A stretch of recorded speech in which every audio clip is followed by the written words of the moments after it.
Hello नमस्कार जय हिंद राधे राधे साथियों। मैं साहिल आप सभी का स्वागत करता हूं आपके अपने चैनल अदालत पाठशाला में। आशा और उम्मीद करता हूं कि आप सब स्वस्थ होंगे। तो मेरे भाई प्रीवियस क्लास में हम लोग क्या पढ़े थे, राष्ट्रपति की जितनी शक्तियां थी, संकटकालीन महाभियोग उस पर कैसे लगाया जाता है, सारी चीजों के बारे में हम लोग चर्चा किए थे। तो इस क्लास में हम लोग को पढ़ना है अब जो संघीय कार्यपालिका के दूसरे महानुभाव है। कौन है भैया? उपराष्ट्रपति यानी कि वाइस प्रेसिडेंट। तो आज हम लोग क्या पढ़ेंगे? उपराष्ट्रपति के निर्वाचन, उनके कार्य, उनके पद, उनका कार्यकाल और प्रदेश सभापति किस प्रकार, मतलब सारी चीजों के बारे में उपराष्ट्रपति की चर्चा करेंगे। चलो भाई, समय को व्यर्थ ना करते हुए स्टार्ट करते हैं अपना टॉपिक आज का, उपराष्ट्रपति। ठीक है भाई, तो आपके सामने आ गया उपराष्ट्रपति। तो सबसे पहले मेरे भाई उपराष्ट्रपति कौन होता है? भारत, एक तो हमारे संविधान में एक ऐसी व्यवस्था की गई ना, भारत का एक राष्ट्रपति होगा और एक उपराष्ट्रपति। तो उपराष्ट्रपति का पद भाई कहाँ से लिया गया है हमारे संविधान में? अमेरिका के संविधान से। ठीक है, जब भारत का राष्ट्रपति अनुपस्थित होता है तो उसकी अनुपस्थिति में भारत का उपराष्ट्रपति राष्ट्रपति के सारे कार्यों का निर्वहन करता है। ठीक है, यहाँ तक सभी को पता है। चलो देखो अब कि राष्ट्रपति का पद कहाँ से लिया गया है। तो राष्ट्रपति का पद अमेरिका के संविधान से लिया गया है। यहाँ पे याद रखना कि उपराष्ट्रपति का पद जो है वो अमेरिका के संविधान से लिया गया है। ठीक, अमेरिका के संविधान से।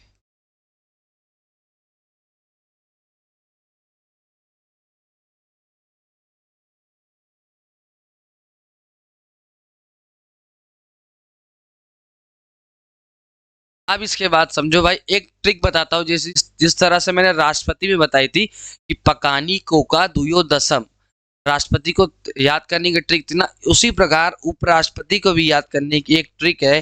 क्या है भाई वो ट्रिक? तो वो ट्रिक देखना, ये वो ट्रिक होने वाली है भाई, उसरा निका चुस। क्या भाई? तो ट्रिक क्या है? उसरा निका चुस। अब ये थोड़ा सा अटपटा होगा, लेकिन अभी देखना ये बहुत आसान हो जाएगा। ये उपराष्ट्रपति के प्रावधान जो अनुच्छेद है उसका वर्णन कर रहा है। तो अनुच्छेद किसमें? अनुच्छेद 63 में उपराष्ट्रपति का प्रावधान दिया गया है। तो ऊ का मतलब हो गया उपराष्ट्रपति, अनुच्छेद 63 में। इसके बाद ये आता है जो सा का मतलब है सभापति होगा। ठीक है, अब रा का मतलब क्या हो गया कि राष्ट्रपति जो होगा वो कार्यवाहक राष्ट्रपति के रूप में कार्य कर सकता है, उपराष्ट्रपति। तो ये हो गया 65। ठीक है, उसके बाद 66 का मतलब हो गया निर्वाचन। ठीक है, अब इसका का मतलब हो गया जो उसका अनुच्छेद 67 मतलब कार्यकाल। अब उसके बाद चू का मतलब हो गया कि चुनाव का समय, यदि राष्ट्रपति हट जाता है या उपराष्ट्रपति तो उसका चुनाव कितने दिन में हो जाना चाहिए। तो ये हो गया अनुच्छेद 68। और सा का मतलब हो गया आपका शपथ। ठीक है, तो 63 से लेके 69 तक में उपराष्ट्रपति का प्रावधान किया गया है। तो यहाँ पे लिख लेना भाई, आर्टिकल कहाँ से? 63 से लेके 69 तक उपराष्ट्रपति का प्रावधान है। ठीक है, अब देखो भाई, ऊ का हो गया मतलब उपराष्ट्रपति। ठीक है, फिर उसके बाद सा का हो गया सभापति। इसका मतलब हो गया कि राष्ट्रपति, जो उपराष्ट्रपति है वो कार्यवाहक राष्ट्रपति के रूप में कार्य कर सकता है। ठीक है, कार्यवाहक राष्ट्रपति। अब इसके बाद किसकी आती है? नी का मतलब हो गया निर्वाचन, कि उपराष्ट्रपति का निर्वाचन किस प्रकार होता है।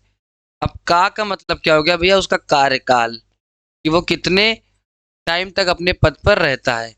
अब चू का मतलब हो गया चुनाव का समय। ठीक है, चुनाव का समय हो गया। इसके बाद आती बात, सा का मतलब हो गया आपका शपथ। ठीक है, तो अब हम लोग देखते हैं क्या, अनुच्छेद 63 उपराष्ट्रपति। ठीक है, अब उपराष्ट्रपति के बारे में समझना भाई। उपराष्ट्रपति का जो पद है वो अमेरिका के संविधान से लिया गया है, और ये क्या करता है कि राष्ट्रपति की अनुपस्थिति में उपराष्ट्रपति ही राष्ट्रपति के कार्यों का निर्वहन करता है। तो किसका? अनुच्छेद 63 में जो दिया गया है उपराष्ट्रपति के पद का प्रावधान है, अनुच्छेद 63 में, और वह राष्ट्रपति के अनुपस्थिति में क्या करता है, उपराष्ट्रपति ही कार्यों का निर्वहन करता है। तो यहाँ याद रखना, अमेरिका के संविधान से लिया गया है किसका पद, उपराष्ट्रपति का। उसके बाद बात आती है किसकी, कि राष्ट्रपति के अनुपस्थिति में यही राष्ट्रपति के कार्यों का निर्वहन करता है।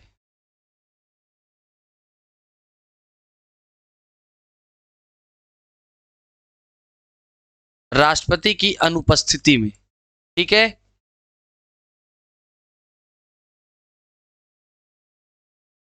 उपराष्ट्रपति ही कार्य करता है, राष्ट्रपति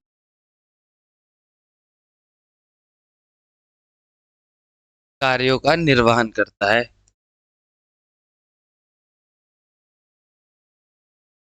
ठीक है, अनुच्छेद 63 की बात समझ आई। अब बात आती है अनुच्छेद 64 की। अनुच्छेद 64 में क्या था कि उपराष्ट्रपति जो होगा वो राज्यसभा का सभापति होगा।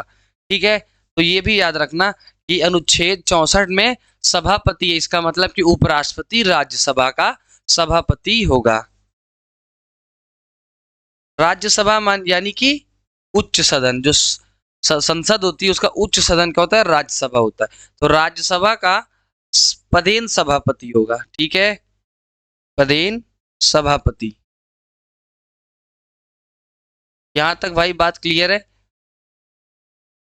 अब ये जो उपराष्ट्रपति होता है वो ना तो लोकसभा का सदस्य होता है, ना तो राज्यसभा का होता है, और ना तो किसी विधान मंडल यानी कि विधानसभा या विधान परिषद का होता है। ठीक है, यहां तक बात क्लियर हुई कि अनुच्छेद 64 में राज्यसभा का पदेन सभापति कौन होता है, उपराष्ट्रपति होता है, पदेन सभापति। अब इसके बाद बात किसकी आती है, अनुच्छेद 65। उसरा, रा का मतलब क्या हो गया भैया, कि राष्ट्रपति, उपराष्ट्रपति होगा वो कार्यवाहक राष्ट्रपति के रूप में कार्य करेगा।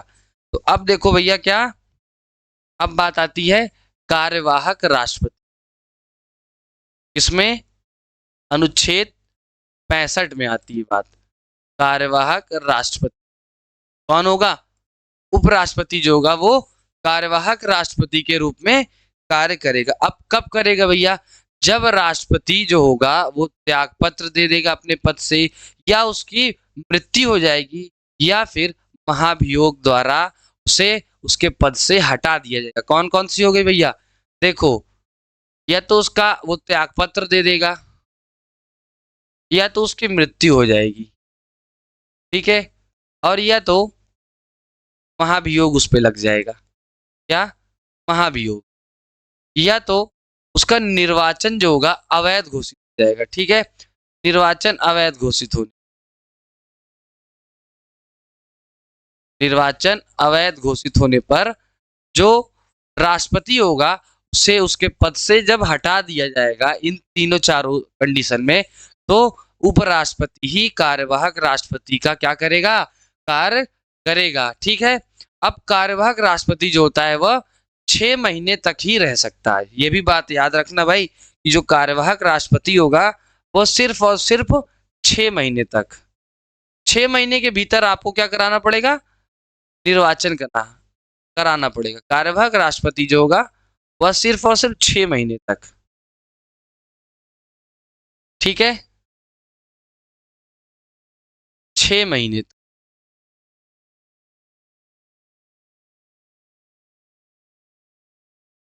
ठीक है, ये बात समझ आई अनुच्छेद 65 का, कार्यवाहक राष्ट्रपति के रूप में कौन कार्य करेगा, उपराष्ट्रपति जो होगा।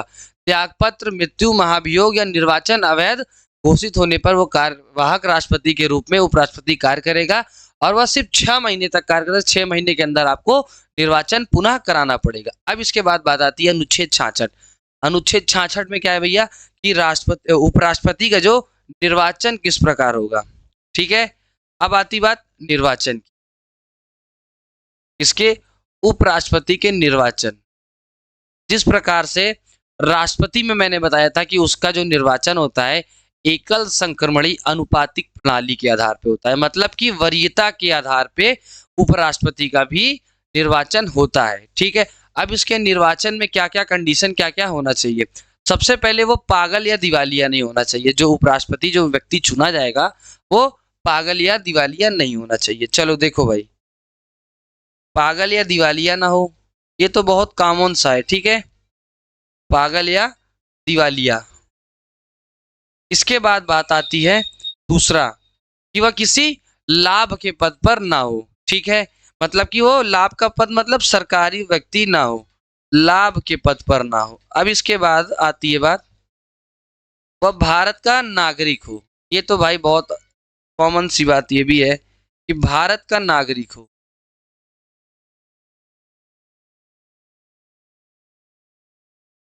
भारत का नागरिक, यहां तक बात सभी को समझ आई भैया, कि वह क्या क्या होना चाहिए, पागल या दिवालिया ना हो, ठीक, लाभ के पद पर ना हो, भारत का नागरिक हो। अब इसके बाद इसका निर्वाचन एकल संक्रमणीय अनुपातिक प्रणाली के आधार पर उपराष्ट्रपति का निर्वाचन होता है।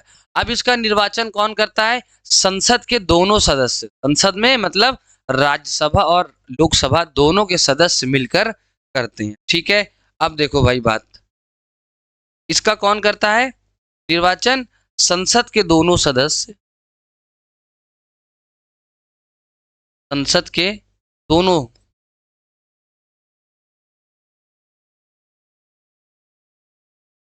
संसद के दोनों सदन होगा भाई, सदन, ठीक है, यहाँ पे जो होगा वो संसद के दोनों सदन आपस में मिलकर, क्या, सदस्य मिलकर एकल संक्रमणी,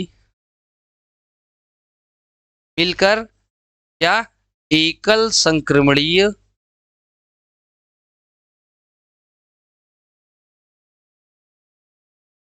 ठीक है, एकल संक्रमणीय आनुपातिक प्रणाली, अनुपातिक प्रणाली के आधार पे करते, ठीक है।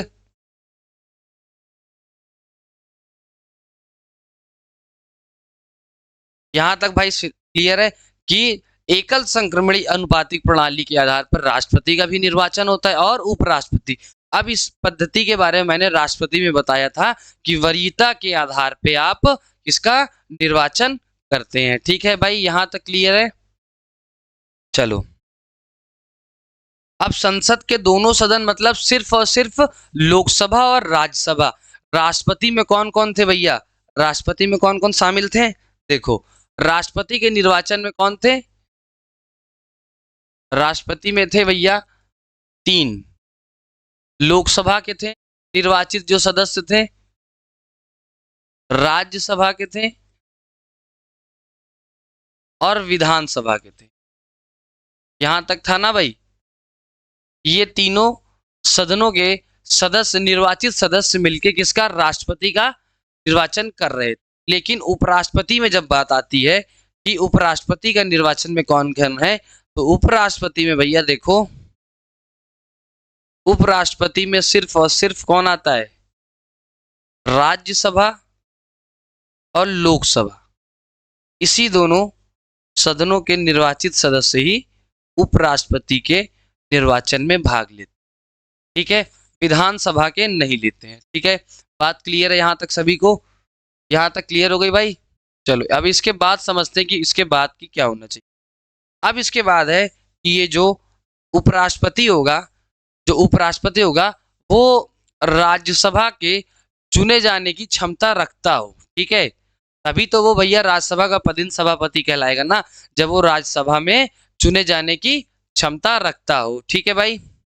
अब इसके बाद बात आती है कि वह संसद के किसी सदन, क्या, संसद के किसी सदन यानी कि लोकसभा या राज्यसभा या विधानमंडल के सदन का सदस्य नहीं होना चाहिए। मैंने यही बताया ना कि राष्ट्रपति में लोकसभा, राज्यसभा और विधानसभा के सदस्य भाग लेते हैं, लेकिन राष्ट्रपति में जो होते हैं, उपराष्ट्रपति में, वो राज्यसभा और लोकसभा के सदस्य भाग लेते हैं।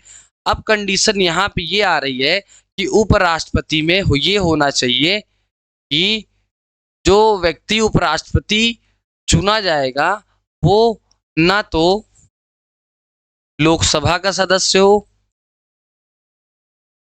ना तो राज्यसभा का सदस्य हो, और ना तो विधानमंडल के किसी सदन का सदस्य नहीं होना चाहिए। विधानमंडल मतलब विधान, दो चीज हो गई, एक विधानसभा हो गई और एक हो गई विधान परिषद, ठीक है। तो कहा गया उपराष्ट्रपति के संदर्भ में कि जो उपराष्ट्रपति न तो लोकसभा, न राज्यसभा, न विधानसभा, न विधान परिषद का सदस्य नहीं होना चाहिए, सिर्फ और सिर्फ वो क्या, राज्यसभा का सदस्य चुने जाने की अर्हता या क्षमता रखता हो। ठीक है भाई, यहां तक क्लियर है सभी को। अब इसके बाद बात कहाँ है, यदि कोई ऐसा व्यक्ति जो इन चारों में से उस सदन का सदस्य है और उसे उपराष्ट्रपति बना दिया गया, तो जिस दिन से वह अपने पद को ग्रहण करेगा, यानी कि जिस दिन वो उपराष्ट्रपति के पद पे बैठेगा, उस दिन से उसके ये सदन की सदस्यता समाप्त हो जाएगी। ठीक है, बात क्या हुई कि जिस दिन वो क्या होगा, यदि इस चारों लोकसभा, राज्यसभा, विधानसभा या विधान परिषद का सदस्य है और ऐसा व्यक्ति उपराष्ट्रपति बन गया, तो क्या होगा, जिस दिन से वो उपराष्ट्रपति के पद पे बैठेगा उस दिन से उसकी सदस्यता समाप्त कर दी जाएगी। ठीक है, ये लिख लेना भाई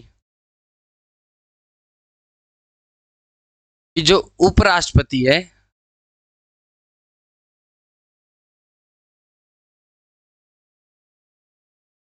संसद के तथा विधानमंडल के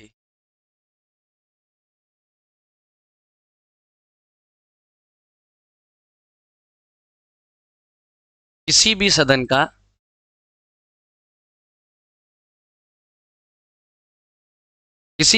का सदस्य नहीं होना चाहिए।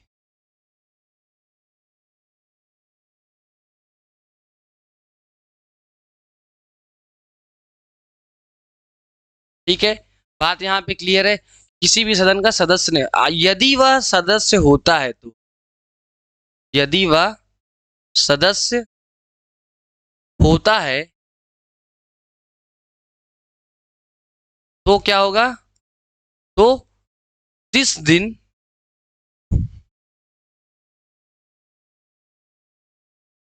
उपराष्ट्रपति का पद ग्रहण करेगा,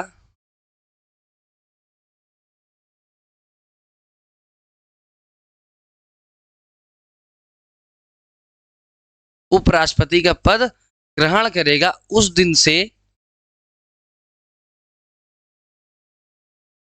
उस सदन की, जिस सदन का वो सदस्य, उस सदन की सदस्यता खत्म हो जाएगी, उस सदन की सदस्यता समाप्त हो जाएगी। ठीक है, यहां तक भाई क्लियर है, यही मैंने बताया। ठीक है ना, यहां तक भाई सभी क्लियर है। अब इसके बाद देखना भाई कि जो उपराष्ट्रपति है उसमें कितने प्रस्तावक व कितने अनुमोदक होने चाहिए। राष्ट्रपति में 50 प्रस्तावक 40 अनुमोदक मैंने बताए थे, तो उपराष्ट्रपति में भैया कितने, उपराष्ट्रपति में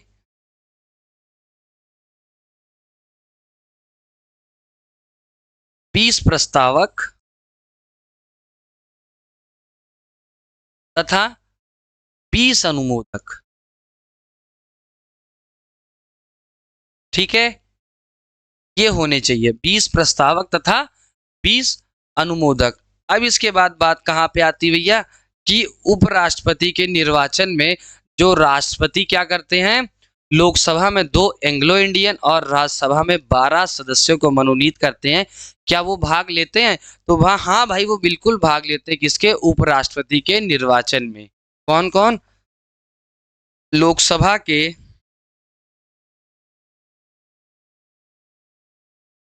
2 एंग्लो इंडियन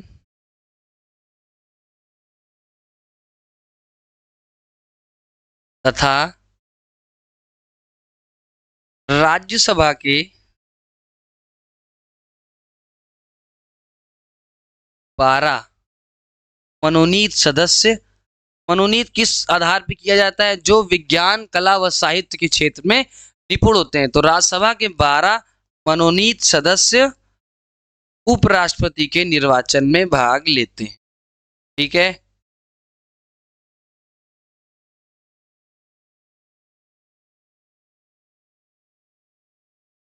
ये निर्वाचन में भाग लेते हैं। ठीक है, यहां तक भाई क्लियर है। अब एक बात और याद करना, नोट पॉइंट करके लिखना कि यदि नोट में लिखना भाई कि जब क्या होगा, उपराष्ट्रपति या राष्ट्रपति के निर्वाचन संबंधी कोई भी विवाद होगा तो वो कहाँ पे मैटर सॉल्व होगा उसका, सिर्फ और सिर्फ सुप्रीम कोर्ट यानी कि उच्चतम न्यायालय में। ठीक है, तो उपराष्ट्रपति या राष्ट्रपति के निर्वाचन संबंधी, उपराष्ट्रपति होगा या राष्ट्रपति के निर्वाचन संबंधी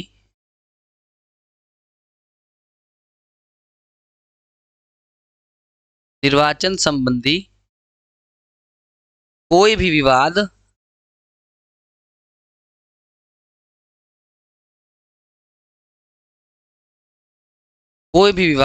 सुप्रीम कोर्ट में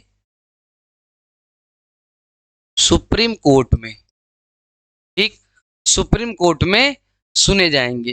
ठीक है,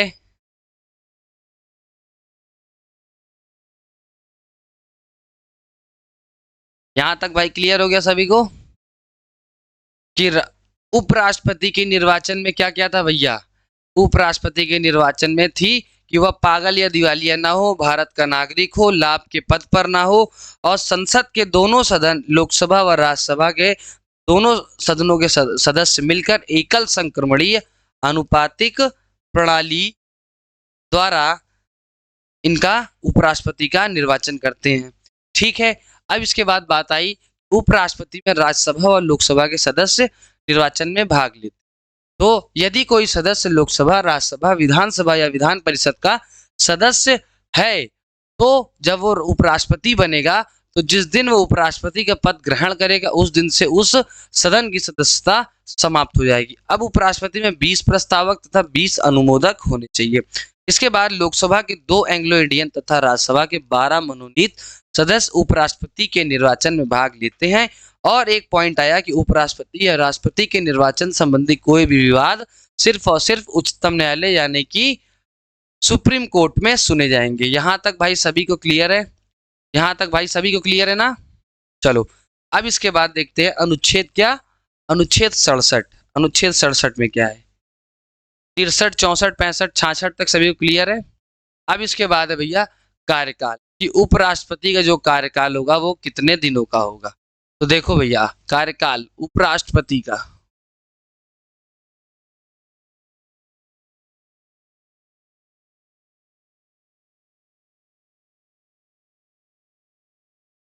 तो भैया इनका कार्यकाल कितना होता है पहले तो याद रखना, 5 ईयर का। ठीक है, 5 साल का इनका होता है। यदि उपराष्ट्रपति जो इस 5 वर्षों के बीच में अपने पद को छोड़ देता है, पद को छोड़ दिया या उस पर महाभियोग लग गया या तो मृत्यु हो गई या त्यागपत्र दे दिया, तो इस स्थिति में क्या होगा कि उपराष्ट्रपति का जो निर्वाचन होगा और जब उपराष्ट्रपति फिर से चुना जाएगा वो पूरे 5 वर्ष के लिए चुना जाएगा। ठीक है, यही हुआ था राष्ट्रपति में भी, तो ठीक इसी प्रकार इसमें भी कि उपराष्ट्रपति के पद खाली होने के बाद उपराष्ट्रपति जो होता है, उपराष्ट्रपति के पद खाली होने पर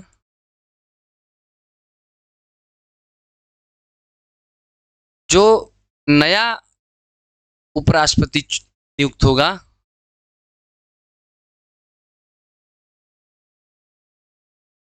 नया उपराष्ट्रपति क्या होगा, नियुक्त होगा,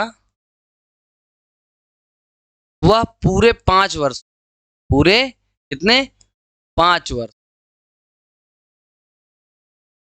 ठीक है, यहां तक क्लियर है भाई कि उपराष्ट्रपति का जो कार्यकाल है वो 5 साल का होता है और पद खाली होने पर जो नया उपराष्ट्रपति चुना जाएगा ऐसी स्थिति में तो जो पूरे 5 वर्षों के लिए वो चुना जाएगा। अनुच्छेद 67 में यही है। अब अनुच्छेद 68 की बात आई, क्या बताया था मैंने अनुच्छेद 68 में कि चुनाव का समय क्या होगा, क्या चुनाव का समय, उपराष्ट्रपति के चुनाव का समय क्या होगा, ये था ना कि चुनाव का समय। यदि आप अब आप ऐसे समझो कि यदि कोई उपराष्ट्रपति है उसका कार्यकाल समाप्त हो गया, ठीक है, या उसका कार्यकाल जब समाप्त हो गया तो चुनाव का जो होगा कार्यकाल जो समाप्त होने से पहले ही करा दिया जाएगा। मतलब कि जैसे उनको 5 तारीख का उनका कार्यकाल समाप्त हो रहा है। तो इस 5 तारीख के पहले ही नए उपराष्ट्रपति का निर्वाचन करा दिया जाता है। क्यों करा दिया जाता है? कि जैसे ही 5 तारीख को इनका कार्यकाल समाप्त हो तो जो नया राष्ट्रपति है वो अपने पद को ग्रहण कर लेगा। ठीक है भाई, यहां तक बात क्लियर हुई सभी को? चलो अब देखो, तो क्या मैंने बताया कि यदि उपराष्ट्रपति का कार्यकाल 5 को समाप्त हुआ तो चुनाव जो होगा वो कार्यकाल के समाप्त होने के पहले पूरा हो जाएगा। क्या भैया?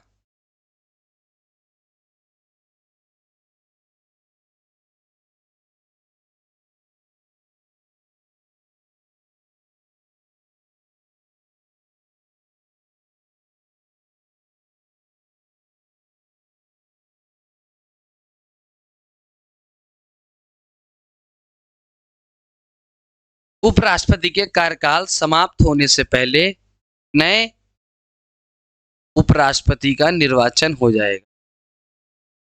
ठीक है, उपराष्ट्रपति का निर्वाचन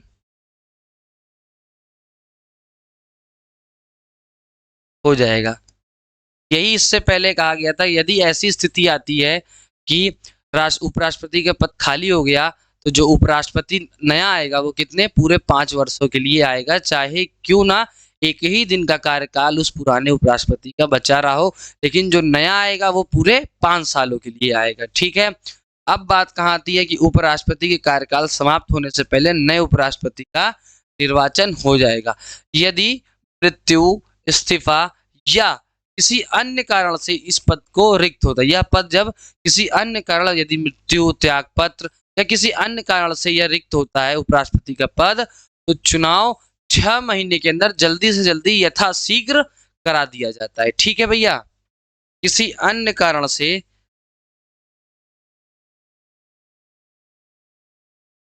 मृत्यु, त्यागपत्र या अन्य कारण से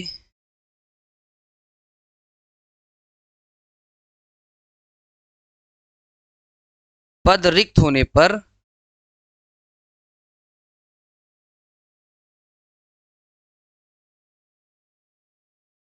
यथाशीघ्र,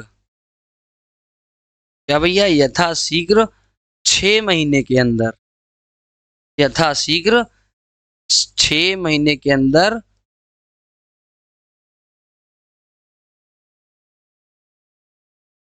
6 महीने के अंदर क्या होगा, चुनाव हो जाएगा। ठीक है, यहां तक भाई क्लियर है? अनुच्छेद 67 उपराष्ट्रपति के कार्यकाल और अनुच्छेद 68 में चुनाव का समय, यहां तक भैया सभी को क्लियर है? चलो अब इसके बाद बात आती है अनुच्छेद 69 की। क्या? अनुच्छेद 69 में क्या कहा गया है कि जो उपराष्ट्रपति का क्या होगा, जो उपराष्ट्रपति की शपथ होगी वो कौन दिलाएगा? तो जिस प्रकार राष्ट्रपति को कौन chief justice of India, Bharat का मुख्य न्यायाधीश शपथ दिलाता है, उसी प्रकार उपराष्ट्रपति को इसके पद की शपथ राष्ट्रपति दिलवाता है। शपथ में देखना भैया, शपथ है 69 में, तो उपराष्ट्रपति को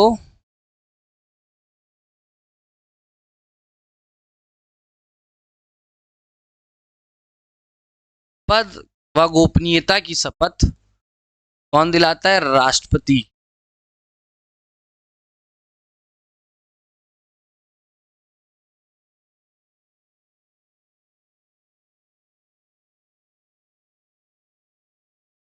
यहां तक भाई सभी क्लियर है? उसरा निकाचूस था, 63, 64, 65 जो था सब क्लियर हो गया। 69 लास्ट था शपथ, उपराष्ट्रपति को पद की शपथ दिलवाता है कौन? राष्ट्रपति। अब जल्दी से देख लो भाई यहां तक, उपराष्ट्रपति, उ का मतलब उपराष्ट्रपति, सा का मतलब सभापति होगा। ठीक है, 65 मतलब कार्यवाहक राष्ट्रपति होगा, 66 में निर्वाचन, 67 में उसका कार्यकाल, 68 में उसके चुनाव का समय और 69 में शपथ। यहां तक भैया हम लोग ने बात कर ली है पूरा। ठीक है, अब देखो कौन होगा, शपथ तक हम लोग ने बात कर ली। अब बात आती है कि उपराष्ट्रपति के कार्य कौन कौन से होंगे। अब देखो भैया, उपराष्ट्रपति के कार्य, ठीक है, अब उपराष्ट्रपति के कार्य आप कहोगे सर सबसे पहले तो वो क्या होता है, जो राज्यसभा की बैठकों की अध्यक्षता करना इसका सबसे प्रमुख कार्य है। ठीक है, क्या होता है भैया, राज्यसभा के बैठकों की अध्यक्षता करना।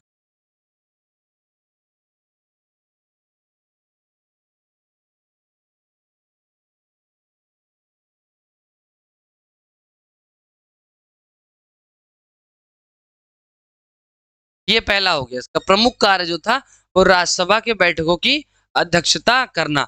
अब कहोगे भैया कि उपराष्ट्रपति जो होता है वो राज्यसभा का सदस्य तो होता नहीं है। यही कहा गया था ना कि उपराष्ट्रपति व किसी भी संसद मतलब न तो लोकसभा न तो राज्यसभा का सदस्य नहीं होना चाहिए।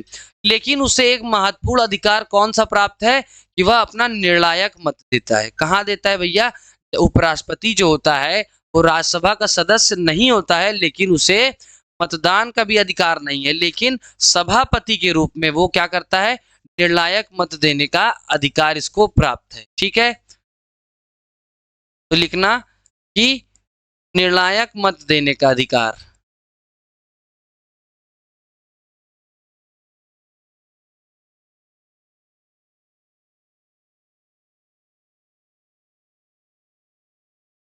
उपराष्ट्रपति जो होता है वो राज्यसभा का सदस्य तो होता नहीं है, लेकिन इसीलिए उसे मतदान का अधिकार नहीं प्राप्त है, लेकिन उसे जो क्या सभापति के रूप में निर्णायक मत देने का अधिकार प्राप्त है। ठीक है, अब देखो तीसरा बात क्या है कि यदि संविधान क्या है भैया कि संविधान में उपराष्ट्रपति का महत्व इस नाते ज्यादा है कि जब कभी भी क्या जब कभी भी राष्ट्रपति का पद किसी कारणवश रिक्त हो जाता है तो वह राष्ट्रपति के कार्यों का निर्वहन व पूरा संचालन कौन करता है?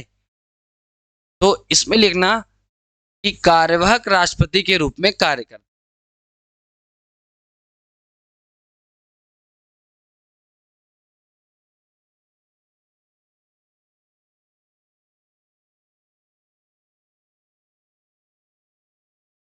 कार्यवाहक राष्ट्रपति के रूप में कार्य करता है। कब करता है? जब राष्ट्रपति का पद किसी कारणवश खाली हो गया तो उपराष्ट्रपति कार्यवाहक राष्ट्रपति के रूप में कार्य करता है जब तक नए राष्ट्रपति का निर्वाचन नहीं हो जाता। क्या? जब तक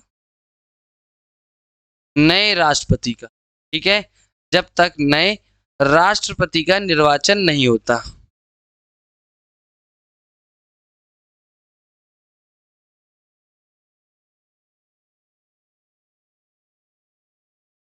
ठीक है, तब तक वो कार्यवाहक राष्ट्रपति के रूप में कार्य करता है। यहां तक भाई बात क्लियर है कि राज्यसभा की बैठकों की अध्यक्षता करता है, निर्णायक मत देने का अधिकार प्राप्त है। किस रूप में? सभापति के रूप में। ये भी लिख लेना भैया कि ये सभापति के रूप में निर्णायक मत देता है। क्या? सभापति के रूप में, सदस्य के रूप में नहीं, क्योंकि भैया ये सदस्य तो होता नहीं है। ठीक है, चलो अब इसके बाद कार्यवाहक राष्ट्रपति के रूप में ये कार्य करता है जब तक नए राष्ट्रपति का निर्वाचन नहीं हो जाता। अब बात आती है जब किसी कालावधि में, कब? जब किसी कार्यकाल में उपराष्ट्रपति राष्ट्रपति के रूप में कार्य करता है। क्या?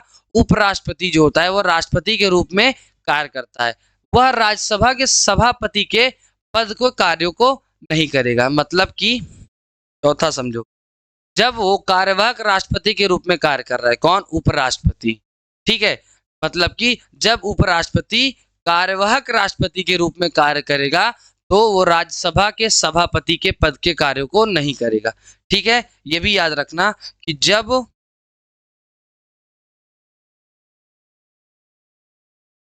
उपराष्ट्रपति राष्ट्रपति के कार्यों को कर रहा होगा,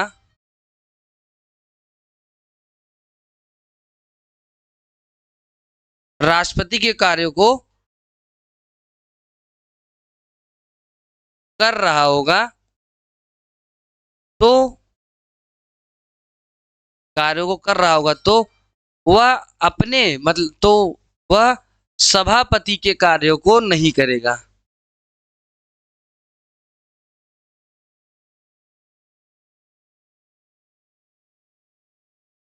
ठीक है, बात भाई यहां तक क्लियर है सभी को कि वह उपराष्ट्रपति के कार्यों को तब तक नहीं करेगा जब तक वो कार्यवाहक राष्ट्रपति के रूप में कार्य कर रहा है। ठीक है भाई, ठीक है भाई, यहां तक सभी को क्लियर है कि जब वह उपराष्ट्रपति राष्ट्रपति के कार्यों को कर रहा होगा तो वो क्या करेगा? सभापति के कार्यों को नहीं करेगा। यहां तक भाई सभी को क्लियर हुआ?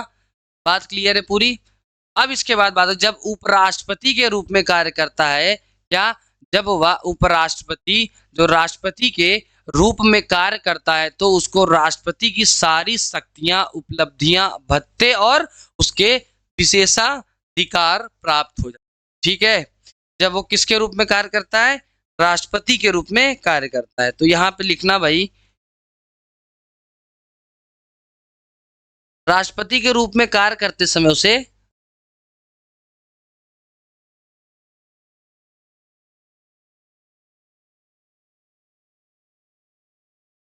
के रूप में कार्य करते समय सारी शक्तियां, उन्मुक्तियां जो उनकी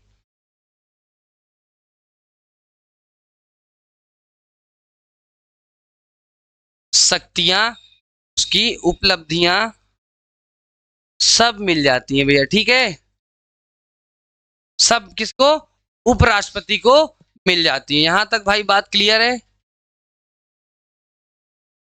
चलो भाई, अब इसके बाद बात किसकी आती है? अब इसके बाद बात आती है कि उस पे महाभियोग कैसे लगाया जाए, कैसे महाभियोग प्रारंभ किया जाता है। तो भाई अब बात कहाँ आती है? महाभियोग पे, कि उपराष्ट्रपति पर महाभियोग किस प्रकार लगाया जाता है। जैसे मैंने बताया था, राष्ट्रपति में, कहाँ पे भैया? राष्ट्रपति पे, कि उस पे जो कहीं किसी भी सदन से, संसद के किसी भी सदन से क्या चालू किया जा सकता है? महाभियोग। लेकिन उपराष्ट्रपति पर महाभियोग की प्रक्रिया सिर्फ और सिर्फ राज्यसभा से प्रारंभ हो सकती है। ठीक है, अब देखना भैया यहाँ पे कि जो महाभियोग होगा उपराष्ट्रपति पर केवल राज्यसभा से ही प्रारंभ होता है। ठीक है,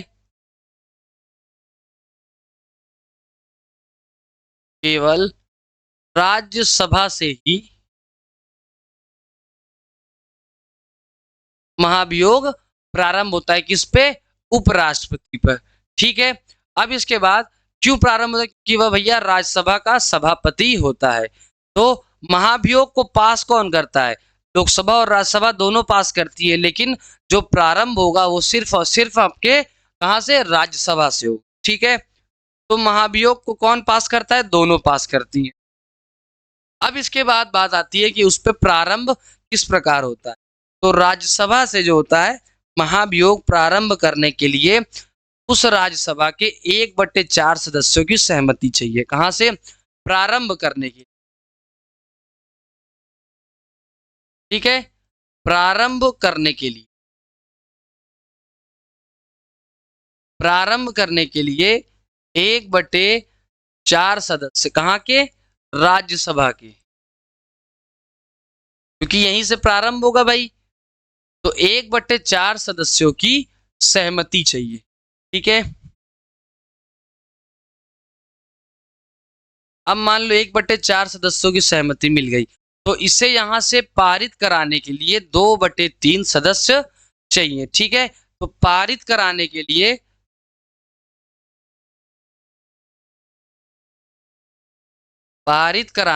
भैया क्या चाहिए? 2/3 सदस्यों की, क्या चाहिए? 2/3 सदस्यों की सहमति। पारित कराने के लिए 2/3 सदस्यों की सहमति।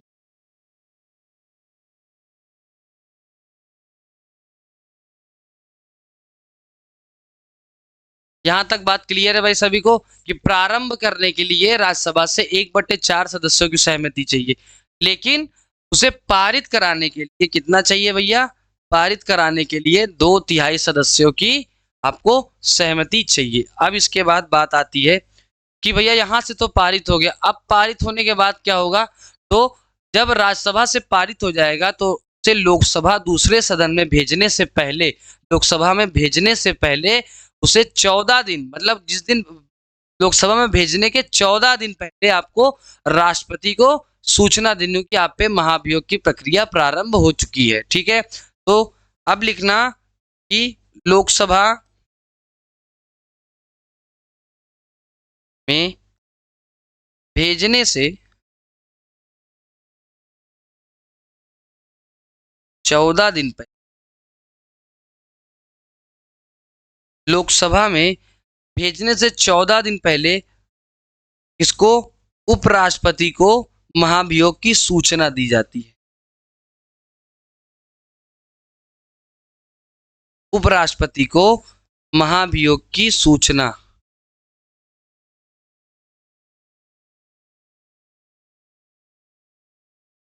महाभियोग की सूचना,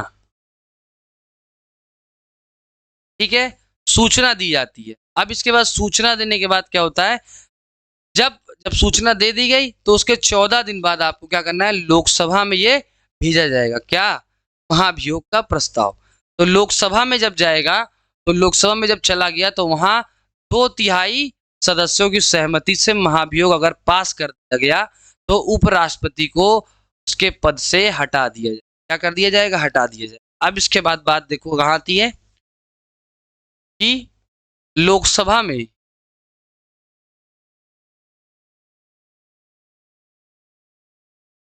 लोकसभा में 2/3 सदस्यों की सहमति से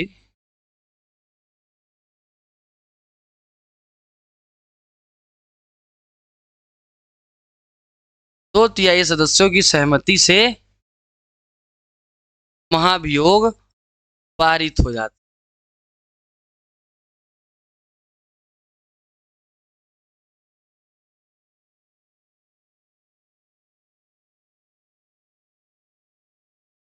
ठीक है, बात यही थी ना भाई कि 3 प्रक्रिया थी किसकी, उपराष्ट्रपति पे महाभियोग की। पहली थी कि राज्यसभा, जो राज्यसभा है, राज्यसभा के 1/4 सदस्यों की सहमति चाहिए। फिर उसके बाद बात आती है कि 2/3 सदस्यों से ये पारित हो जाएगा। कहां से? राज्यसभा से। उसके बाद लोकसभा में भेजने के 14 दिन पहले, इसको 14 दिन पहले उपराष्ट्रपति को सूचना दी जाती है। किसको? उपराष्ट्रपति।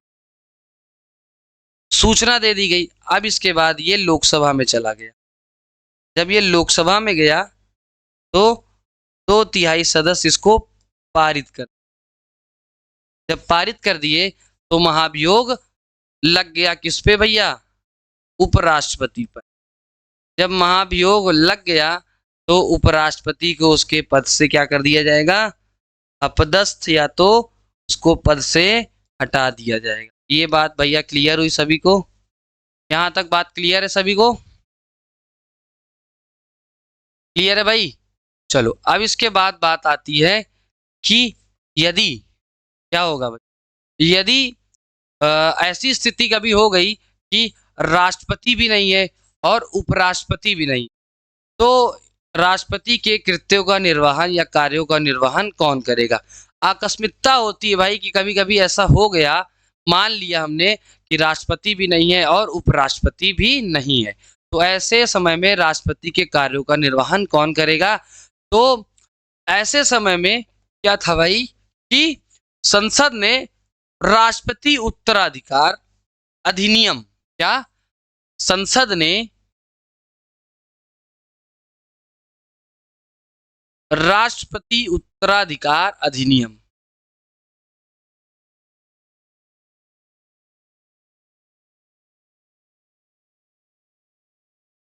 उत्तराधिकार अधिनियम कितना था भैया कि राष्ट्रपति उत्तराधिकार अधिनियम 1969 पारित किया। किसने?